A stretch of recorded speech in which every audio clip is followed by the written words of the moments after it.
Hola amigos, ¿cómo están? Bienvenidos a este tercer episodio de Fisioterapia.0. Mi nombre es Cristian Palomino Reyes y soy el creador de este podcast. Para la gente que no me conoce, desde hace algunos años vivo de mi pasión, la fisioterapia deportiva.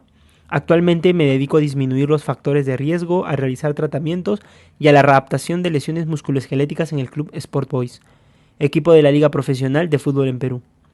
Las personas que ya me conocen saben que soy un apasionado en lo que hago y me gustaría que puedan seguir de cerca este proyecto, el cual les aseguro será de alta calidad. El desarrollo de este podcast tiene como principal objetivo compartir conocimientos, experiencias, trabajos e historias y, por qué no, envolvernos en ellas. No se olviden de invitar a sus colegas o amigos cercanos a que sean parte de este proyecto y también para que puedan sugerir a qué personas les gustaría que se invitara para un nuevo episodio. Los episodios del podcast pueden ser escuchados a través de 4 plataformas: Instagram, Spotify, Evox y YouTube. Sinceramente tengo mucha ilusión de que este proyecto funcione y así poder llegar cada día a más personas. Volver a darles la bienvenida y comentarles que en este tercer episodio tenemos la participación de Alexia Meucci, quien actualmente se desempeña como fisioterapeuta del primer equipo femenino del Club Querétaro, los Gallos Blancos Femenil. Alexia ha tenido la oportunidad de realizar un máster en fisioterapia deportiva y readaptación a la actividad física en la Escuela Universitaria Gimbernat, en Barcelona, España. Muchas gracias, Alexia, por aceptar la invitación y participar del tercer episodio de esta serie de podcast que Fisioterapia.0 trae para los amantes de la fisioterapia en todo el mundo. Cuéntame, ¿cómo estás? Hola Cris, muchas gracias a ti, me encuentro muy bien, feliz de estar aquí, de poder platicar contigo y con todos los que nos escuchan del trabajo que hacemos y que tanto nos gusta. Bien, Alexia, muchas gracias. El título de este tercer episodio es La fisioterapia en el fútbol femenino. Ustedes quédense con nosotros y disfruten de las preguntas que le vamos a realizar a Alexia. Como a todos los invitados que pasan por este espacio, es importante que nos puedas comentar quién es Alexia Meucci. Em, Alexia Meucci. Alexia es una fisioterapeuta deportiva, soy una entusiasta de mi carrera, a quien le encanta lo que hace, una persona a la que le gusta trabajar, aprender todos los días sobre mi especialidad, mantenerse actualizada, estudiando, impartiendo clases para que otras personas tengan también la oportunidad de adquirir esta pasión y pues disfrutando todos los días de esta bonita profesión. Excelente, Alexia. Mira, entrando un poco hacia la parte de tu carrera profesional, ¿cómo es que nace tu pasión hacia la fisioterapia y por qué la orientación hacia el área deportiva? Mi pasión por la fisioterapia nace pues desde la prepa de querer estudiar algo relacionado con las ciencias de la salud. Yo sabía que no me apasionaba la carrera de medicina como tal ni enfermería y pues investigando un poco encuentro la carrera de fisioterapia, me pongo a preguntar y decido qué es lo que quiero hacer, ¿no? Y ya entrando a la carrera, conociendo las diferentes materias, especialidades, todo lo que llevábamos en la carrera, las prácticas, dije, esto definitivamente es lo mío. Eh, ya más la parte deportiva, pues desde chica he realizado deporte, toda mi familia ha estado muy involucrada en el deporte desde chica y para mí representó un reto ser fisioterapeuta deportiva por todo lo que implica, ¿no? Estar con el deportista día a día en la competencia y poderle llevar de la mano para que el deportista rinda lo mejor posible en cuanto a lo que nosotros nos corresponde. Por eso la decisión de encaminarme a la fisioterapia deportiva como tal. Buenísimo. Alexia, para las personas que no te conocen, bueno, comentarles pues que has realizado un máster y más profundizando hacia ello, ¿nos podrías comentar acerca de este máster que realizaste en España? ¿Cuán enriquecedor fue para ti esta experiencia? Sí, claro. El máster que hice fue en Barcelona. Es un máster en fisioterapia y readaptación deportiva en la Escuela Universitaria Gimbernat. Estuve un año allá tomando clases con gente súper preparada en distintas áreas de la fisioterapia, no solamente especializada en fisioterapia deportiva, pero que igual te lo encaminaban todo al deporte. Profesores de gran experiencia, ponentes a nivel mundial, prácticas en distintos lugares y en diferentes áreas de muchos deportes. y pues ahí tratando de absorber lo más posible en todo ese tiempo. Cursamos materias de ciencias básicas hasta materias ya más aplicadas, terapia invasiva, manual, toda la parte de ejercicio y readaptación que es muy importante en la fisioterapia deportiva, algunas terapias específicas para deportes un poquito ya más especializados. Y pues para mí fue una experiencia muy padre y enriquecedora, no solamente por la parte del máster como tal, que la verdad es un máster súper completo y de primer nivel, sino también por la gente que conoces allá, tanto docentes como profesores, como tú, Cris, todos nuestros compañeros del máster, todos los amigos que hacemos. Y y son experiencias que tanto en lo profesional como en lo personal te hacen crecer muchísimo y te hacen tener un panorama de mucho más global de lo que es la fisioterapia. Totalmente de acuerdo contigo. En realidad, pues llevar un curso ya más orientado hacia una especialidad te da todo eso que has comentado, ¿no? En realidad sí fue bastante enriquecedor llevar este máster y como lo comentas tú bien, pues conocer a personas que en realidad te enseñan bastantes cosas desde su cultura y desde su conocimiento, ¿no? Hacia la profesión. Eh, sabemos, bueno, en este caso yo sé que trabajas para un equipo de fútbol femenino. ¿Nos podrías comentar hace cuánto tiempo trabajas allí? Sí, llevo justo en agosto, este agosto cumplo 2 años ya trabajando aquí en Gallos Femenil. Excelente. Desde tu percepción personal, eh, en la actualidad, ¿cómo crees que se encuentra el fútbol femenino en México? Em, Pues por tradición y costumbre muy un poco malentendida, el fútbol en México se enfocó por décadas solo a los hombres, relegando un poquito la rama femenil a un segundo y tercer nivel y solo en el área amateur. En los últimos 5 años ha crecido mucho y muy rápido esta liga profesional, de estar en un punto en el que no se contaba con una liga, ahora que ya se encuentra la liga y con mucho más apoyo de los equipos, no solamente de la liga, sino también de toda la gente que apoya y que está de fuera. Sin embargo, yo creo que todavía falta mucho camino para que el fútbol femenino en México se tome más en cuenta y trascienda. Yo creo que con el tiempo, con el esfuerzo, la inversión en instalaciones, en equipamiento, la metodología, el entrenamiento, la capacitación, eh, el reconocimiento también salarial a toda la gente que se desempeña en este ámbito y la seriedad que se le puede seguir dando al proceso de las jugadoras, de los técnicos, de preparadores físicos, fisioterapeutas, directivos y todos los que participan en el medio. Eh, yo creo que sí será fundamental un programa profesional más a largo plazo, muy bien diseñado y ejecutado, y para que se siga ganando camino, ya se ha ganado bastante, pero creo que se puede ganar mucho más. Para mí estos 5 años yo creo que han sido solamente el comienzo de una liga que va a ser muy grande en un futuro. Qué bien, Alexia. Justamente esta pregunta iba orientada a saber un poco cómo se encontrará el fútbol femenino, porque creo que es una realidad que se pasa en América, por ahí que quizás uno de los países que se diferencie bastante a nivel de fútbol femenino puede ser Estados Unidos, pero te hablo desde lo que yo he visto aquí en Sudamérica y también, ¿no? El fútbol femenino como tal, recién en los últimos años es que se ha ido mostrando poco a poco y creo yo que si se da las oportunidades necesarias va a ir creciendo de cara hacia el futuro. Eh, hay una pregunta que, que me interesa bastante hacerla y tiene que ver mucho con tu opinión acerca del trabajo interdisciplinario. ¿En el club donde tú trabajas se dan las condiciones para poder trabajar de esta manera? Eh, sí, creo que es muy importante este tema.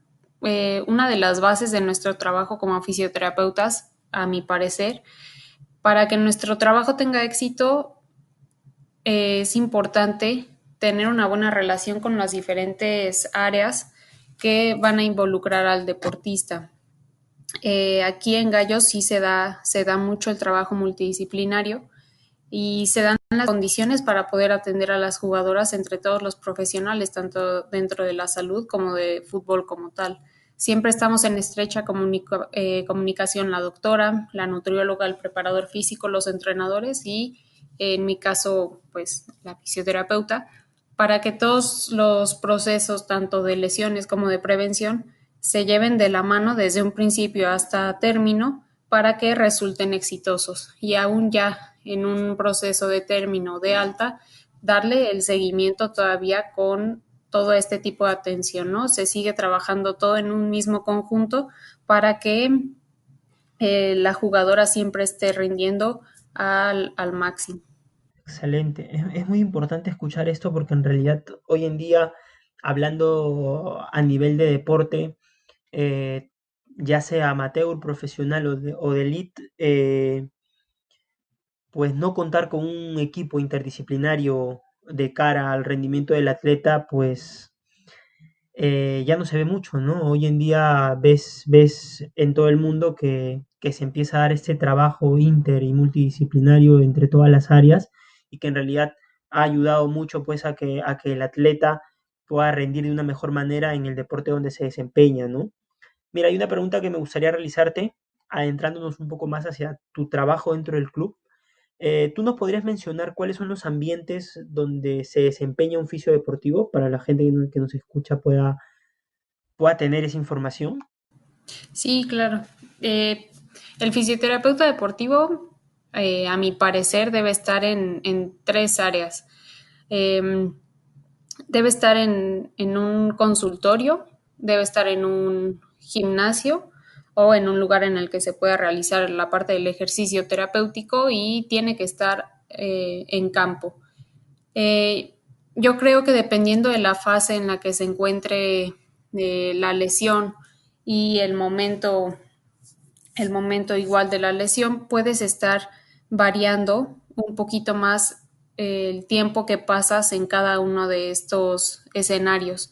Por ejemplo, si estamos en una fase intermedia de una lesión, en una fase final ya más de readaptación, pues vamos a estar principalmente en el gimnasio y en cancha, pero nunca vamos a dejar de lado la terapia de consultorio, aunque nos pueda llevar un poquito menos de tiempo. Y todo lo contrario, en una fase final podríamos estar más tiempo en consultorio y en el gimnasio y el trabajo de cancha pues va a quedar un poquito de lado. Eh, pero para mí el común denominador, creo, del fisio deportivo, no, sin importar la fase en la que se encuentre el deportista, es que tiene que estar en el gimnasio siempre con su deportista, en este caso con mis jugadoras.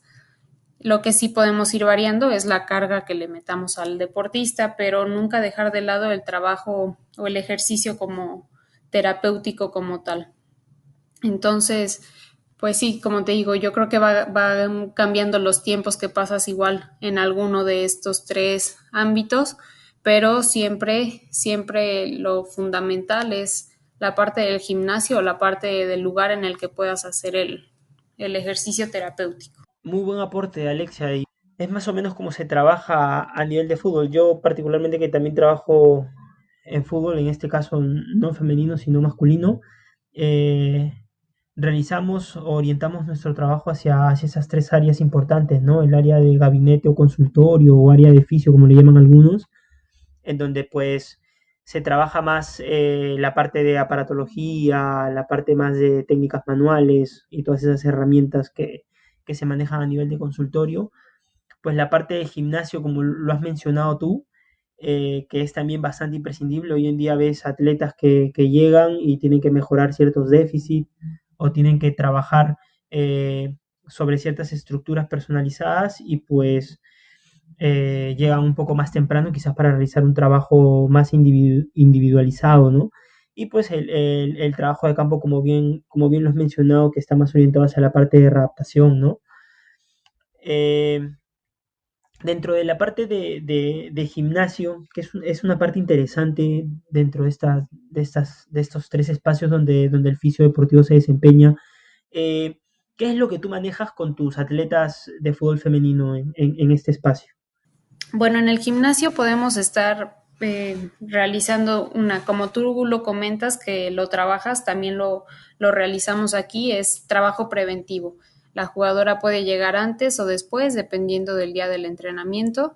Y en el gimnasio vamos a hacer trabajo ya sea de un poquito de movilidad, si tiene algún déficit de movilidad articular, podemos hacer trabajos más de control neuromuscular o ya muy específico trabajo de fuerza en caso de que la jugadora lo requiera o esté en un proceso ya de reentrenamiento o que esté en algún proceso como de prevención por haber sufrido una lesión.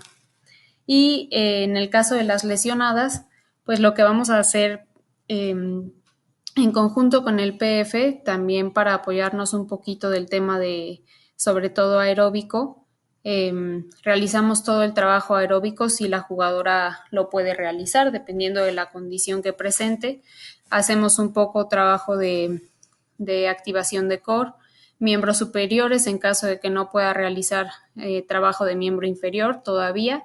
Y toda la parte de miembros inferiores, ahí ya va muy dependiente de la lesión que presente la jugadora. El trabajo que siempre va a hacer es el trabajo aeróbico, trabajo de core y miembro superior. Y ya en el caso específico de una lesión de miembros inferiores, pues ahí ya, como tú sabes, vamos viendo qué es lo que podemos ir realizando dependiendo de la lesión y de la fase en la que esté. Pero siempre trabajamos pues trabajo de fuerza y trabajo de control neuromuscular y trabajo de movilidad, que ya son un poquito más específicos en el gimnasio. Entonces es básicamente todo lo que engloba la terapia o el ejercicio terapéutico como tal. Así por lo menos es lo manejo yo. Igual y tú me puedes decir también un poco de tu lado cómo se trata. La verdad que has dejado bastante claro el trabajo que desempeñamos los fisios deportivos en el área de gimnasio. Eh, Hay bastantes personas que nos siguen o que escuchan este podcast que son estudiantes aún de fisioterapia. Una de las cosas que han mencionado y que quiero recalcar es la activación de la zona media, ¿no? Que en realidad yo con los deportistas lo trabajo mucho. He encontrado mucha información, mucha data informativa de este déficit en tiempos de activación de la zona media y relacionado pues a las lesiones de miembros inferiores, ¿no? Entonces, por ahí que a nivel de este trabajo de disminución de factores de riesgo, pues nosotros también tenemos bastante incidencia hacia activar esta estructura antes de que el deportista vaya a campo, ¿no? Entrando un poco hacia este tema que estamos conversando y adentrándonos hacia algo que considero importante, que son los factores de riesgo, ¿nos podrías decir cuáles consideras que son los factores de riesgo más importantes que no hay que dejar pasar en el fútbol femenino? Yo creo que el primer factor de riesgo a tomar en cuenta son las lesiones previas que ha tenido la jugadora. Este es el factor de riesgo con el que nos hemos topado y que normalmente a veces se deja un poquito de lado, pero para mí es de los más importantes. Partiendo de ahí, yo creo que es importante junto con el preparador físico, nutrióloga y doctora, pues analizar la situación individual en cuanto a biomecánica en diferentes ejercicios, movimientos o pruebas y las capacidades musculares que tenga cada jugadora, porque bien sabemos que si tenemos eh, un músculo que no tiene tanta masa, pues no va a generar la misma cantidad de fuerza que un músculo que está con mucha más masa muscular, independientemente de cómo lo trabajes. A más masa, pues siempre te va a dar mayor capacidad de generar más fuerza. Y tomando en cuenta pues todos estos factores, se elabora el programa de prevención, ya sea personalizado o grupal. Eh, a todo esto, pues es importante hacer hincapié en que no todo es la biomecánica y no todo es el historial médico, sino también el descanso que debe tener la jugadora, la alimentación, la hidratación y la recuperación de los entrenamientos.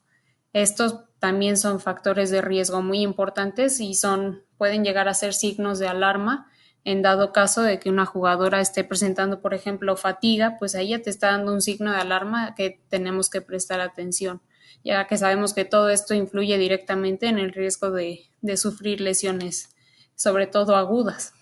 Excelente, Alexia, lo has dejado bastante claro. Mencionabas dos cosas que yo también considero importantes, ¿no? La primera es, dentro de los factores de riesgo más importantes, pues tener en cuenta las lesiones previas que haya tenido el deportista o la deportista en este caso. Eh, otra, otra, Otro factor de riesgo que mencionaste y que también considero bastante importante es la sensación de fatiga. Normalmente yo utilizo una escala subjetiva, que es la escala de Borg, para poder monitorear la percepción de esfuerzo que ha tenido el deportista, ¿no? Y de acuerdo a eso tratar de dosificar las cargas que se le da en el día a día.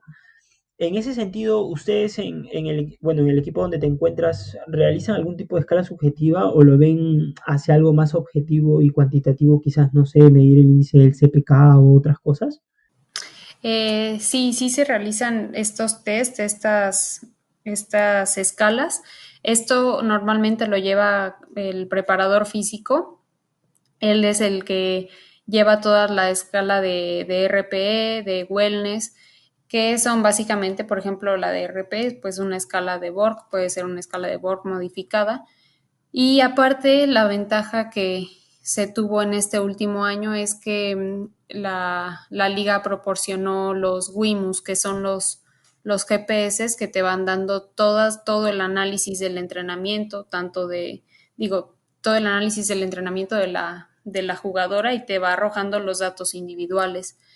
Eh, la verdad es que yo no estoy tan preparada en esa parte porque me parece que es un tema muy importante que en algún momento va a ser importante que yo igual lo meta y lo revise, pero el preparador físico hasta ahora es el que lleva toda esa parte, tanto de percepción de fatiga como las partes ya más objetivas que le arroja el sistema del WIMU.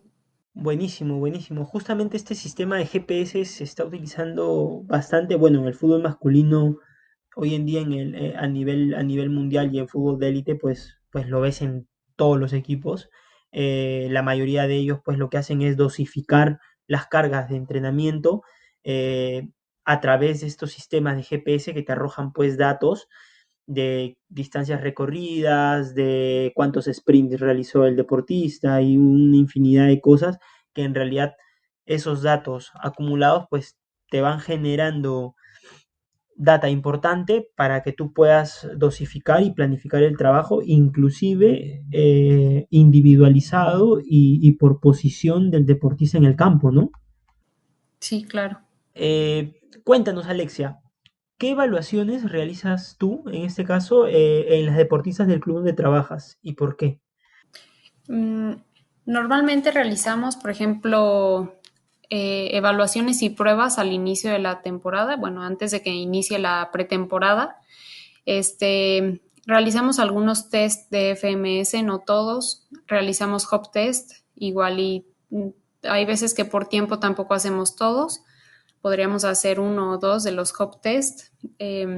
Hacemos drop jump, el salto contra movimiento y algunas otras pruebas más específicas como la movilidad de tobillo para analizar la dorsiflexión, algunos test de estabilidad de tobillo y algunos test también, por ejemplo, de activación de glúteo, aparte de las pruebas que realiza ya el preparador físico, ya más encaminado a las cargas.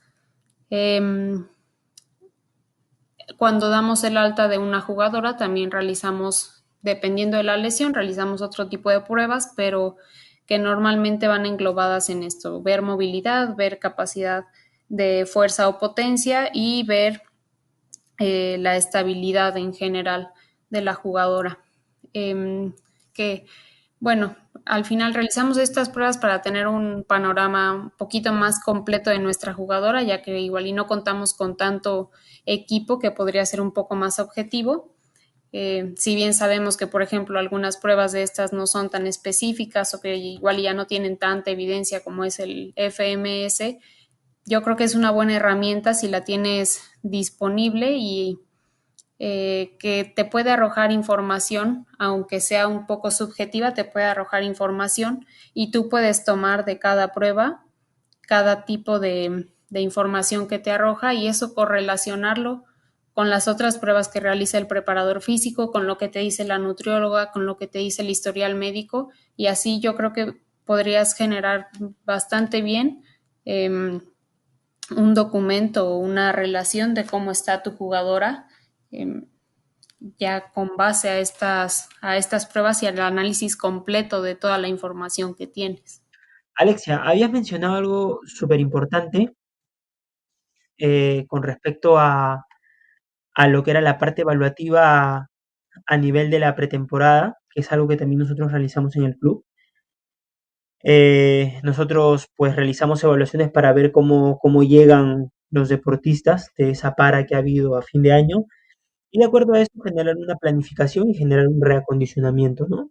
También es importante en otra parte a nivel de ya hablar de una lesión como tal, pues pasar por una etapa de evaluación para ver cómo está el deportista y puede pasar pues de esta fase de tratamiento, es una fase ya de readaptación, más es una fase más de campo, ¿no? Súper importante. Hay algo que no quiero dejar pasar, no sé cómo lo manejan en el club ustedes.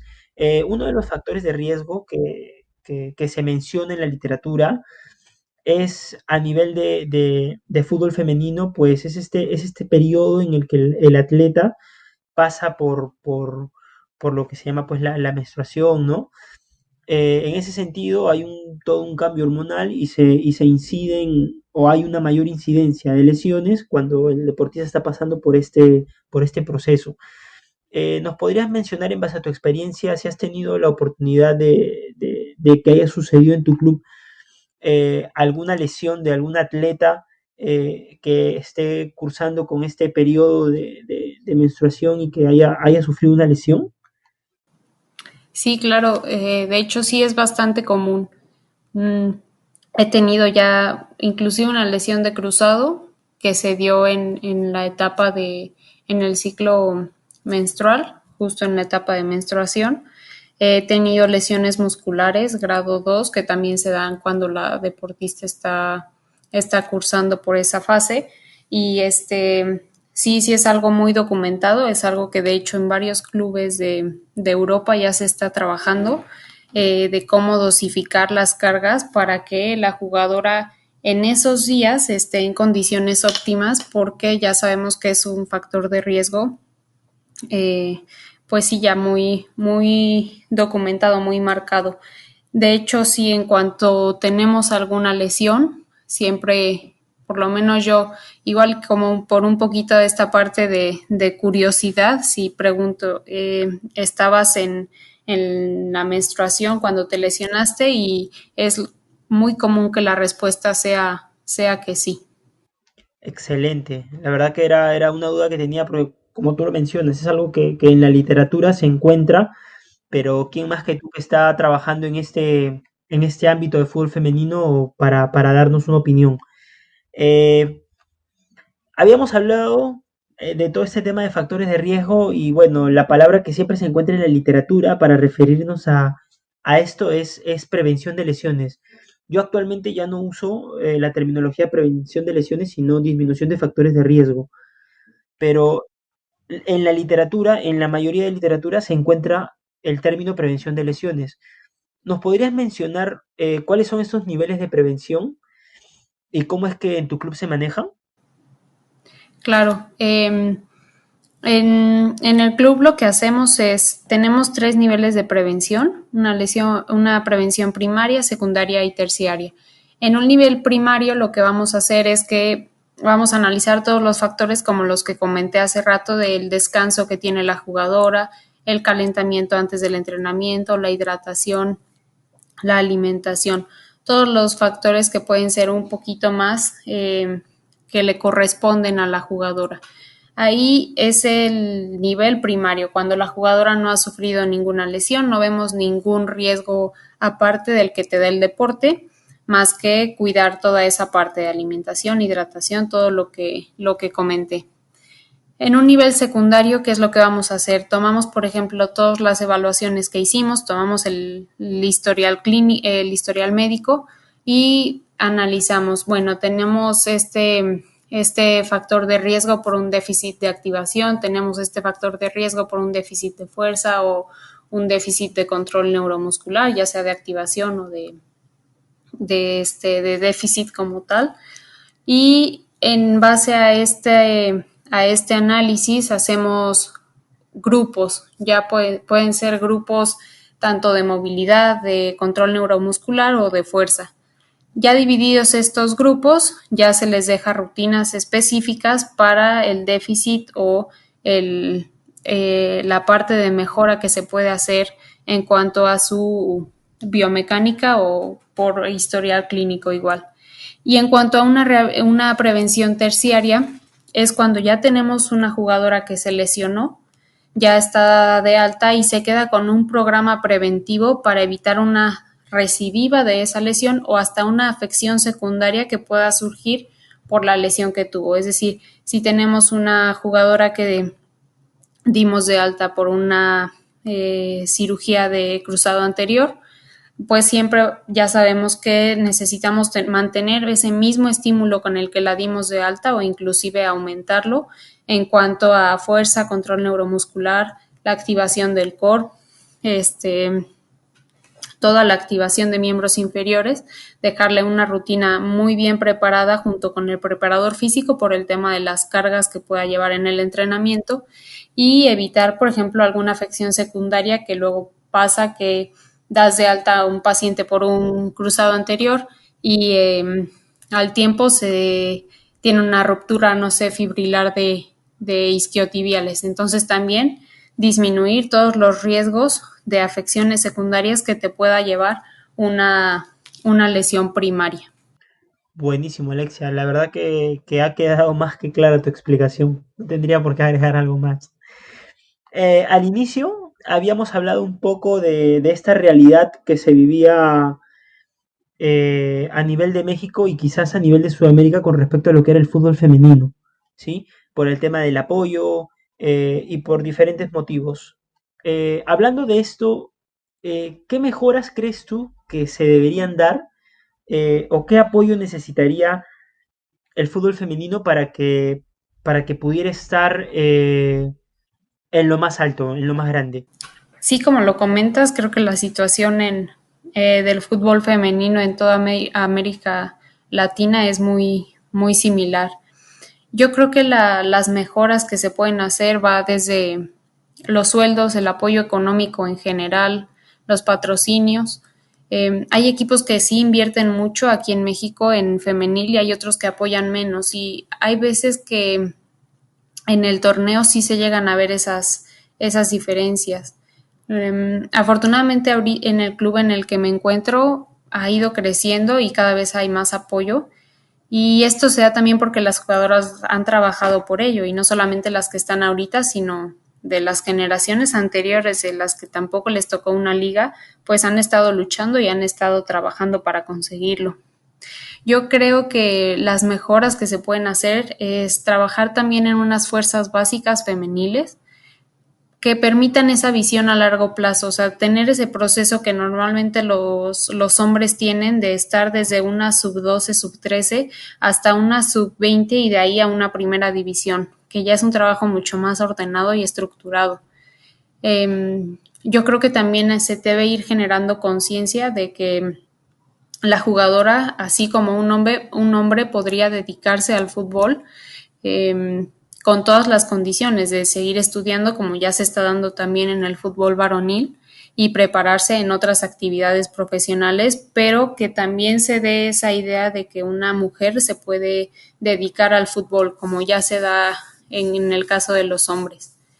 Creo que también es necesario integrar el deporte a la formación educativa, o sea, tampoco que la jugadora deje de lado la parte de formación y motivarlas a que se sigan preparando y a luchar por seguir peleando por una liga eh, y que sigan trabajando fuerte por su equipo, por la liga, por la oportunidad que se está dando y motivarlas a formar parte también de la selección nacional, que vayan a jugar al extranjero. Creo que toda esa parte es la que se puede también ir mejorando para que así el fútbol siga creciendo mucho más, el fútbol femenil.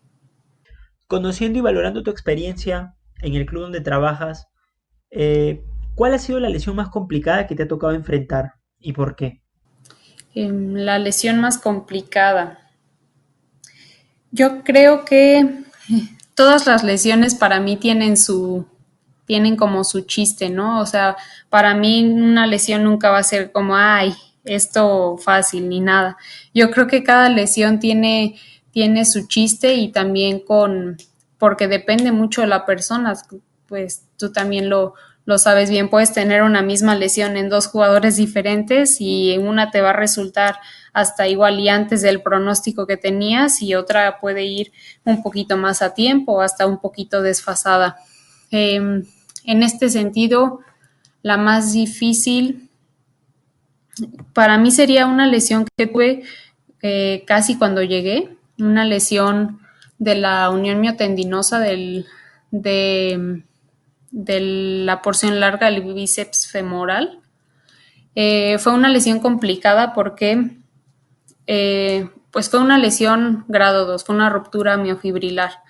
No fue total, no hubo abulsión del tendón como tal, pero pues sí era una lesión un poco más, ¿cómo se podría decir?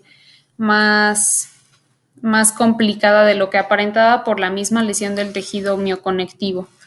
En este sentido, pues revisas la bibliografía, revisas todo y te dicen, no, pues el pronóstico siempre es como esa lucha que tienes, ¿no? De la bibliografía te dice es este pronóstico, pero tú estás viendo, no sé, estás viendo la resonancia y estás viendo a la jugadora y dices, es que no está relacionado. Inclusive aunque sea una lesión grado 2, por esa parte es un poquito complicado. También era una lesión grado 2, pero desde el inicio de la lesión fue un pronóstico de 10 semanas, por la misma lesión del tejido mioconectivo. Entonces es un poquito complicado también por la situación explicarle a la jugadora que es una lesión grado 2, pero va a tardar más tiempo de lo que normalmente puede tardar. Es explicarle también al cuerpo técnico la situación que se está dando y, y pues trabajar más con esta parte pues un poquito del entorno y, y pues ya afortunadamente el alta se dio en el pronóstico que se tenía esperado a las 10 semanas, fue una alta exitosa, no hubo recidiva, pero también la parte, como te comenté, de la prevención terciaria, decir, ok, ya la dimos de alta, ya está entrenando, pero no dejar de lado que tuvo una lesión pues algo grande y que ya es propensa a sufrirla de nuevo si no cuidamos esa parte. Entonces fue una experiencia en la que aprendí mucho porque te digo, aparte fue casi llegando a gallos, pero que afortunadamente también resultó muy bien por el mismo trabajo multidisciplinario que se tuvo desde el inicio.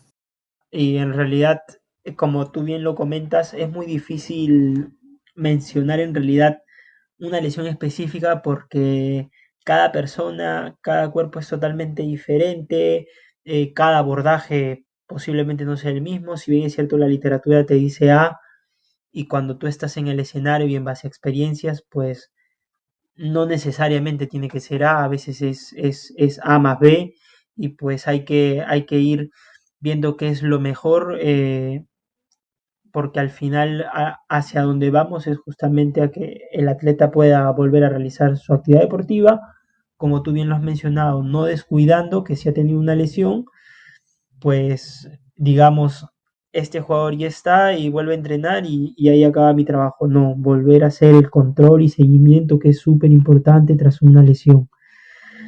Alexia, esta es una pregunta un poco más personal. Eh, ¿Cuál es el mayor sueño profesional que tienes? Mi mayor sueño profesional, pues son varios.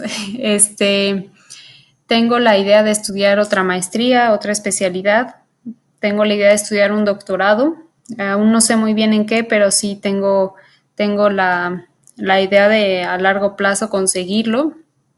Y Me gustaría llegar a un primer equipo varonil, también por la experiencia, o sea, estoy trabajando aquí en un equipo femenil y me gusta mucho y aprendo mucho, pero también me gustaría ver la otra parte, cómo se trabaja en un equipo varonil, las diferencias que existen. Para mí también ese sería un reto.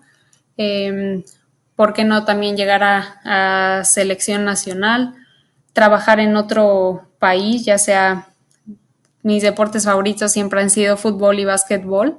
Entonces, en cualquiera de esos dos deportes y en otro país, en selección nacional, la verdad es que también es un sueño que tengo y espero que a largo plazo se me llegue a cumplir. Yo creo que sí. La verdad que con las ganas que le pones y todo el empeño, de todas maneras se van a ir logrando cosas importantes. Hay una frase que siempre le comento a los chicos que conozco y es, si lo puedes soñar, lo puedes lograr, ¿no? Claro. Ya vamos llegando casi al final. Tú, Alexia, ¿qué recomendación le darías a los fisioterapeutas que quieran llevar una maestría o un máster en fisioterapia deportiva? Yo les recomendaría que busquen, que investiguen bien las opciones que hay, porque hay muchísimas opciones, que si ya tienen más o menos definido el deporte al que se quieren dedicar, pues busquen, porque normalmente hay países que tienen ya muy marcados los deportes en los que se va especializando, ¿no? Por ejemplo, básquetbol, Estados Unidos sería una muy buena opción, o Italia sería muy buena opción, fútbol, pues ya sabemos, España o Inglaterra. Entonces, no solamente que busquen en sí una maestría como tal, sino si ya tienen un deporte específico, que busquen también pues el país o la institución que podría ofrecerles más herramientas. Y que igual no solamente se queden con lo que te da el máster, que siempre sigan buscando. La carrera es así, la carrera es de seguir buscando actualizaciones, de seguir buscando cursos, másters, especialidades, y no solamente quedarte con el ya realicé un máster y ya lo sé todo, porque la verdad es que no es para nada así. Es una carrera en la que a los 5 minutos ya salió un artículo nuevo o una técnica nueva y tenemos que seguir y seguir y seguir. Y, y también no solamente la parte del máster, sino también de la práctica. Yo llevo poco tiempo, llevo nada más 2 años como practicando ya como tal, pero es una parte en la que te da muchísimas cosas que en la teoría nunca vas a llevar. Entonces siempre sí seguirse preparando, buscar un máster más adecuado a lo que estamos buscando en caso de fisioterapia deportiva, y seguir actualizándote y buscando trabajar y practicar todo lo que aprendes en la carrera o en la maestría. Totalmente de acuerdo contigo, Alexia. En realidad, en esta búsqueda de conocimientos, siempre es importante primero saber qué es lo que queremos y luego de eso, en base a saber qué es lo que queremos, buscar qué universidad o qué entidad pues nos da las condiciones y los cursos quizás que en ese momento uno esté interesado en aprender, ¿no? Como tú lo comentas, nuestra carrera es una carrera que en realidad va avanzando aceleradamente y esta aceleración hace también de que tengamos que estar frecuentemente actualizando información pues aprendiendo nuevas técnicas o herramientas que al final sirven para poder generar mayor arsenal terapéutico de cara a poder trabajar con algún deportista en este caso que es con lo que nosotros trabajamos, ¿no? Claro. Bien, Alexia, hemos llegado al final de ese tercer episodio. La verdad que quiero agradecerte por el tiempo que me has brindado. Ha sido muy enriquecedor poder compartir este espacio contigo. Invitar a las personas que nos siguen a que puedan seguirte en tus redes. ¿Nos podrías mencionar, Alexia, cómo te pueden encontrar? Claro, me pueden encontrar como Alexia Meucci en Instagram. Excelente. Muchas gracias, Alexia. La verdad que ha sido una charla muy amena y espero puedas estar de vuelta más adelante para otro episodio Y pues comentarles amigos que este ha sido el tercer episodio de Fisioterapia.0. Espero lo hayan disfrutado tanto como yo y nos vemos en el siguiente episodio. Gracias. Gracias Alexia. Muchas gracias a ti y gracias por el espacio y por el tiempo.